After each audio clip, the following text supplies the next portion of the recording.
hands clawing his clothes apart. This unofficial artwork was used to promote Silent Hill 2 on a PlayStation magazine in June 2001.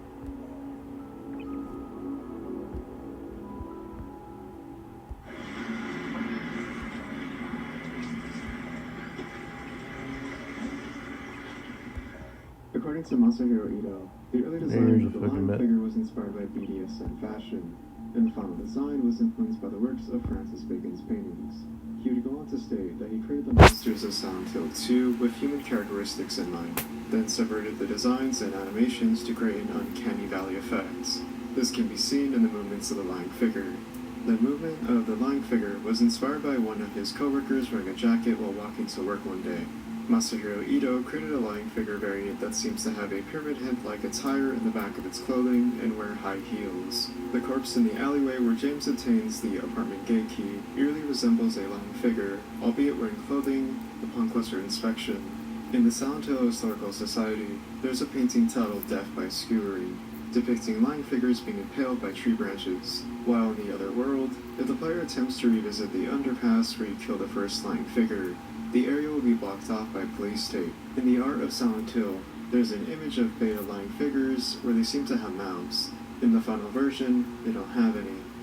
If you take a look at the models of lying figures, they have zippers on their heads. In Silent Hill 3, there's a creature briefly seen near an elevator. This creature reuses assets from a lying figure. The mannequins look like they resemble the dolls by Polish/German artist Hans Bellmer when compared side by side. However, Masahiro Ito stated that his inspiration for the mannequin came from monsters in traditional Japanese folklore, although he wouldn't specify which one in particular. Originally, the mannequins were only intended to appear in the cutscene, where Pyramid Head abuses them when James stumbles upon the act.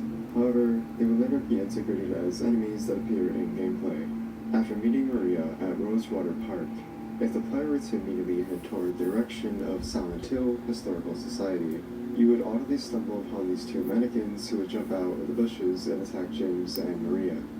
In the book manual for Silent Hill 2, there's an image that shows James carrying Mary in the halls of Toluca Prison. Above them is surreal imagery of thousands of mannequins floating and making contact with the ceiling. In the early sketch of the Fleshslip, the Fleshslip's mouth was instead a protuberance. It can be speculated that the Fleshslip resembles the artwork of Francis Bacon, a known influence on Masahiro Ito. In Francis Bacon's artworks, he usually places subjects and geometric characters. Somebody else, you fucking bitch. Masahiro Ito revealed that the Fleshslip is inspired by Isamu Noguchi's death, lynched figure, and Joel Peter Witkin's photograph, Man with No Legs. The Fleshslip would later make an appearance in the spin-off you fucking bitch. Book of Memories. The Fleshslip would act as a recurring enemy in gameplay. A bit of an oddity when it comes to the monsters of Silent Hill 2 are the creepers. They don't have much of an overarching relevance to James Sunderland, symbolically speaking. According to Lost Memories, Silent Hill Chronicle, the creepers in Silent Hill 2 are potentially derived from the power of the town itself, a lingering effect from the previous events of Silent Hill 1. Alessa Gillespie had a dislike of insects, which would be manifested by the town of Silent Hill. It's important to note that the creepers are not among the monsters manifested from James Sunderland's mental psyche. Masahiro Ito points out that the inclusion of the creepers was a homage to the first game. According to the Book of Lost Memories, the mandarin symbolizes feelings of anguish and helplessness. For this reason, they're not permitted to stand above ground, but rather hang underneath mesh gratings. The novelization also mentions they originated from a desire to escape. In Silent Hill 3, there's a similarly looking monster that shares similar characteristics to the mandarin. This monster would be the Closer. According to Masahiro Ito, the reason they look similar is because the mandarin was one of the most underrated monsters of Silent Hill 2. When asked about how this could conflict with how James Sunderland or Heather Mason could share similar monsters, he states that their appearance was not just dependent on the person, but that the power of Silent Hill also had some input on the design of the monsters. During Silent Hill 2's development, there was the idea that the Bubblehead nurse's face mask was intended to burst like a balloon when receiving damage to the head. This ultimately would be scrapped. Their weapon was also going to be a blood transfusion stem. However, the change would be made to the Bubblehead nurse carrying their signature weapon of a pipe, a homage to Harry Mason, as one of his main weapons is a pipe as well. In This Silent shit Hill 3, works, but the other shit Bubblehead doesn't nurses work. would once again reprise their appearance in Brookhaven Hospital when playing as Heather. When asked why the Brookhaven Hospital nurses in Silent Hill 2 and Silent Hill 3 are distinct from one another, rather than looking like the design from Silent Hill 2, Masahiro Ito replied, because they had different protagonists. In the E3 trailer for Silent Hill 2, the Bubblehead nurses can be briefly seen in the streets of Southville during the Fog World segments. This would not include them in the Fog World in the final game.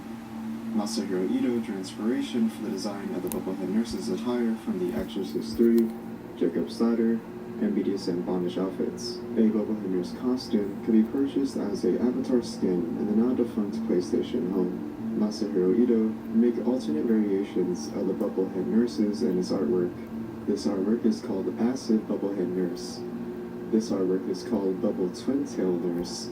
And finally, this artwork is called Gas Mask Nurse. The Bubblehead nurses appear as a recurring enemy in the mobile spin-off title Silent Hill: The Escape. Bubblehead nurses also make an appearance as recurring enemies in the spin-off title How the time's Silent right? Hill: I don't understand why that. They once again make another appearance, although as a guest character in Super Bomberman R as a playable Be sitting here for like 5 Originally, hours until Silent they Hill can't go 2 was forth meant to have and say it. Not no run-through fucking elements version from either. the Can't go forth and say it. The prototype demo features him stalking the Creepy shit streets able of to fucking Southville tell. at night. In an early trailer of Silent Hill 2, James is seen hiding in the laundry room from Pyramid Head as he drags his great knife down the hallway. Yeah, I put a prayer on that shit and put other people's names thinking that everybody else would die, and going forth a million years later, they can't put anything else on that, and it'll forth and do creepy shit, and psychopaths tell you a bunch of shit and get sued. They're saying that I filmed some of that shit on film, able to fucking tell you a bunch of shit. That particular fucking cemetery had like a room where they surveillance, and so I know they can't go forth and act like. There's a scene of Pyramid Head dragging a Bubblehead nurse. The scene was originally going to appear at some point in Silent Hill 2, but it didn't make it past the censorship. The name Pyramid Head is never